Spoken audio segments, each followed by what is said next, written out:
Start. चलो, कल हम लोग पढ़े थे, याद होगा कि वाणिज्य उपनिवेशवाद नीति के तहत अंग्रेजों ने जो हस्तक्षेप की नीति अपनाई थी उसमें मराठा साम्राज्य को किस प्रकार से उसने हड़प लिया। अब इसी वाणिज्यवादी उपनिवेशवाद नीति के अंतर्गत जब भारत का गवर्नर जनरल लॉर्ड वेलेजली बन के आता है तो वो भारतीय राज्यों को हड़पने के लिए एक नई नीति लेके आता है जिसको हम क्या कहते हैं, सहायक संधि। ठीक है। अब देखो, इस सहायक संधि के अंतर्गत हमें क्या क्या देखना है। पहला चीज, इसका उद्देश्य क्या था। दूसरा चीज, इसका प्रावधान क्या था। तीसरा चीज कि अंग्रेज को क्या लाभ मिला और भारतीय राज्यों की हानि। ये देखो, चार पक्ष है कि भाई इसका ऑब्जेक्टिव क्या था। ठीक है। फिर इसका प्रोविजन, प्रावधान क्या था। और तीसरा चीज कि इससे ब्रिटिश ईस्ट इंडिया कंपनी को क्या लाभ मिला। और चौथी चीज कि जो हमारे भारतीय देशी राज्य थे उसके ऊपर इसका क्या नकारात्मक प्रभाव पड़ा। लेकिन इस सब के पहले आपको एक चीज टटोलना होगा, क्या कि इसकी उत्पत्ति कैसे हुई। ठीक है, इसकी उत्पत्ति कैसे हुई। तो देखो,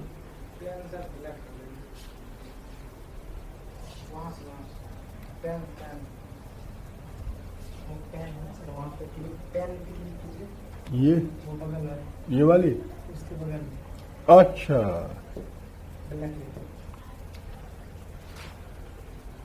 तो इसमें सबसे पहले हमें देखना है कि भाई आप लोग जैसा पहले से जानते होंगे कि वास्तव में इस सहायक संधि का जन्मदाता डुप्ले है, जो फ्रांसीसी गवर्नर था।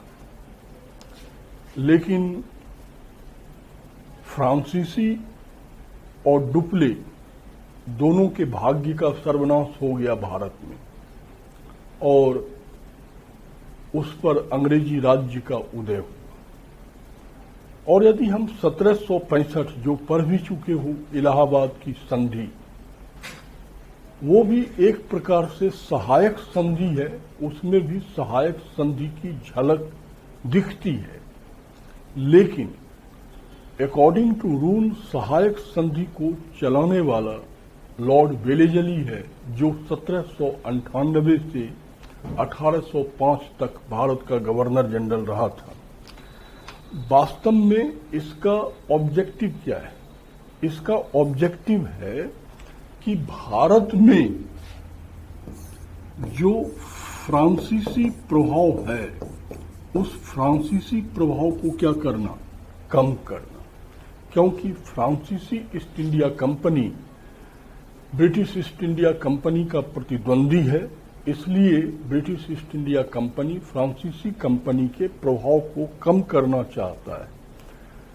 और दूसरा चीज क्या है कि भारतीय राज्यों की जो विदेश नीति है उस विदेश नीति के ऊपर British east India company control चाहती है।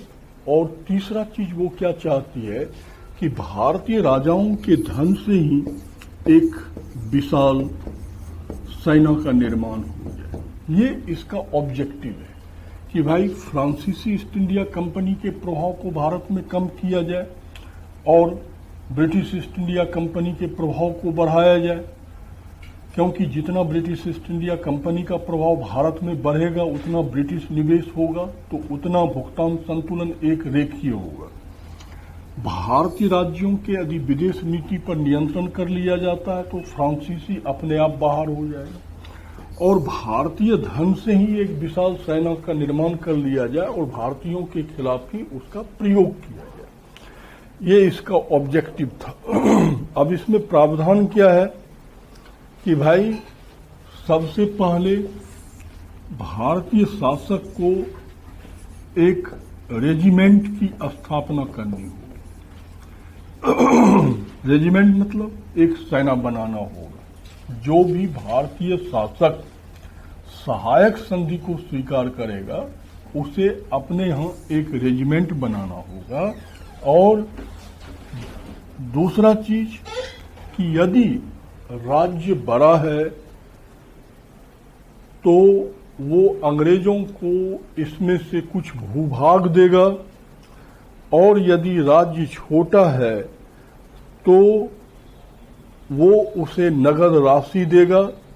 तीसरा चीज क्या है कि जो संबंधित राज्य है वहां पर एक ब्रिटिश रेजिडेंट रहेगा और ये राज्य के विदेश नीति का संचालन के लिए परामर्श देगा। हालांकि सैद्धांतिक तौर पे ये कहा गया कि ये रेजिडेंट जो है वो आंतरिक प्रशासन में हस्तक्षेप नहीं करेगा, लेकिन व्यवहारिक रूप से ऐसा संभव नहीं है।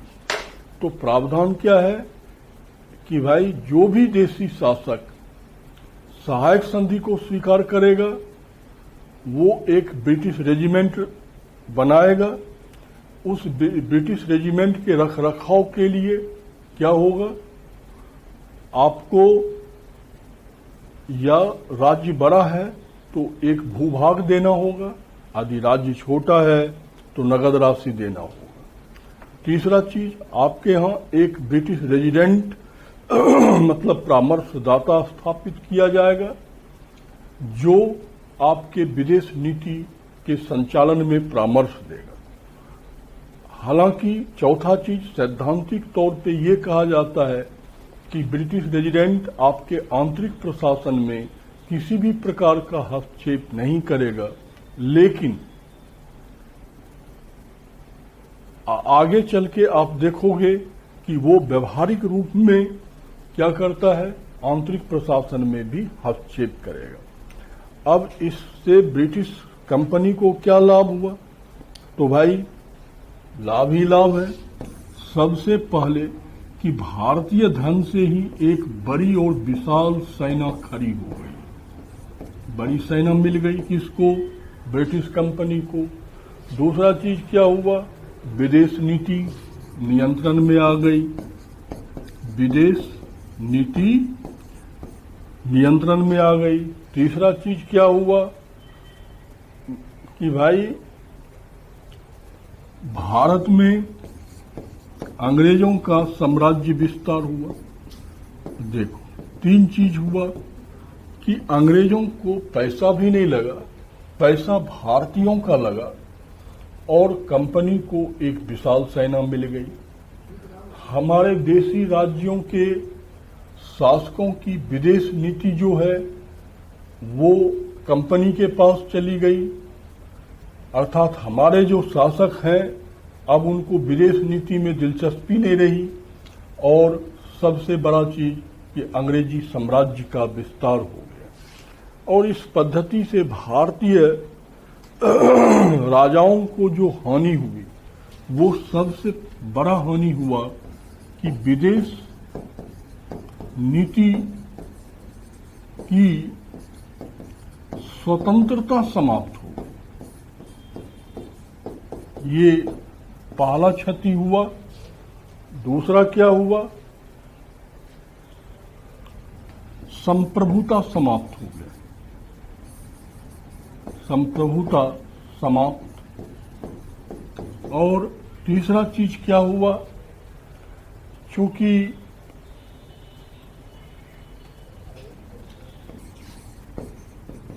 उत्तरदायित्व समाप्त। अब देखो कि अब तक हमारे जो देशी राज्य थे उनको अपनी विदेश नीति बनाने की स्वतंत्रता थी। अब वो स्वतंत्रता समाप्त हो गई। सबसे पहला तो ये क्षति हुआ। दूसरा चीज क्या हुआ कि जो ब्रिटिश रेजिडेंट है वो आपके आंतरिक प्रशासन में हस्तक्षेप कर रही है। इस प्रकार हमारी संप्रभुता समाप्त हो गई, चाहे वो बाहरी स्तर पे हो चाहे आंतरिक स्तर पे हो।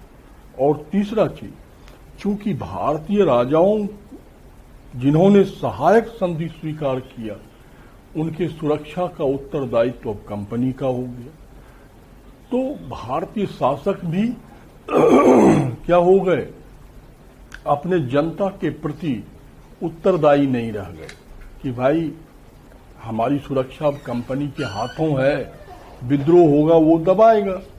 तो इस प्रकार से ये सहायक संधि जो है वो वाणिज्यवादी उपनिवेशवाद के नीति का ही एक हिस्सा है, ताकि साम्राज्य का विस्तार करके और क्या किया जाए, साम्राज्य का विस्तार करने के साथ साथ निवेश को बढ़ाकर भुगतान संतुलन को एक रेखीय किया जाए। तो ये हमारा जो पक्ष था वो हमने रख दिया।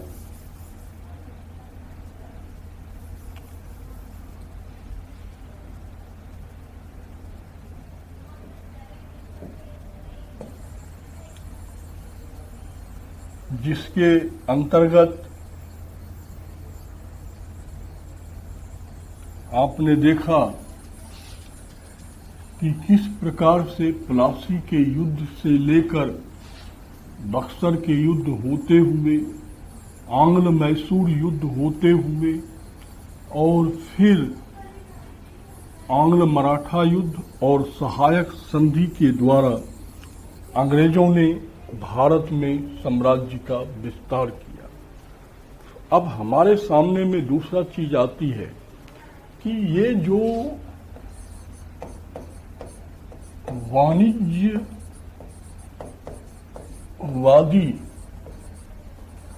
उपनिवेशवाद है 1757 से 1813, इस समय प्रशासनिक नीति क्या थी? तो मैंने तुमको पहले बताया था कि इस समय प्रशासन में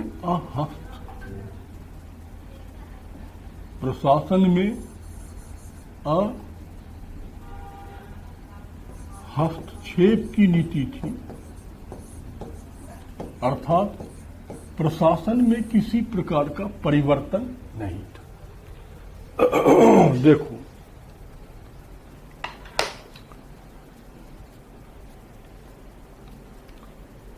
उस समय जो वाणिज्यवादी उपनिवेशवाद नीति चल रही थी उसके अंतर संबंध को आप अच्छे से समझ चुके हो कि भाई भुगतान संतुलन को एक रेखीय करने के लिए हमें ब्रिटिश निवेश के लिए राजनीतिक विस्तार करना है और वो अंग्रेजों ने किया। तो इसलिए उस समय के वाणिज्यवादी उपनिवेशवाद की ये डिमांड थी, ये मांग थी कि प्रशासन में हस्तक्षेप न किया जाए, बल्कि प्रशासन के परंपरागत मॉडल को ही बनाए रखा जाए। प्रशासन के परंपरागत मॉडल को ही बनाए रखा जाए। ऐसा इसलिए कि ब्रिटिश व्यापारिक हित से प्रशासनिक सुधार से कुछ फायदा नहीं होना था। भाई उस समय उनका जो व्यापारिक हित था वो क्या था? निवेश को टटोलना और उसके लिए साम्राज्य का विस्तार करके भुगतान संतुलन को एक रेखीय करना। तो उससे प्रशासनिक सुधार से कोई उसमें लाभ नहीं होने वाला था। हाँ, उल्टा ये हो सकता था कि कहीं प्रशासनिक सुधार में हाथ लगाए तो उससे उनका उल्टा जो है भारत में दायित्व तो बढ़ जाएगा ना। यदि प्रशासनिक सुधार करेगा तो भाई नए प्रकार के प्रशासनिक संरचना का निर्माण होगा, तो उसके लिए इंफ्रास्ट्रक्चर होंगे, उसके लिए नए अधिकारी को लाना आवश्यक होगा, तो इससे कंपनी का दायित्व तो बढ़ जाता, तो खर्च बढ़ जाता। तो भाई स्वाभाविक है कि वाणिज्य व्यापार में ब्रिटिश का निवेश कम हो जाता, क्योंकि भारत से जो रेवेन्यू कमा रहे थे उस रेवेन्यू का कुछ हिस्सा जो है वो प्रशासन में खर्च हो जाता। तो ऐसी अवस्था में कहीं ना कहीं ये तो दिखने लगता है कि भाई कमियां निवेश में कमी आ जाती। तो स्वाभाविक है कि कंपनी ने यहां पर कोई भी प्रशासनिक ढांचे में, संरचना में हस्तक्षेप नहीं किया, लेकिन उसकी अपनी एक आवश्यकता थी जिसे तुम लोग समझते हो। वो आवश्यकता है निवेश। निवेश का मतलब भारतीय राजस्व। राजस्व का मूल हिस्सा क्या है? भू राजस्व।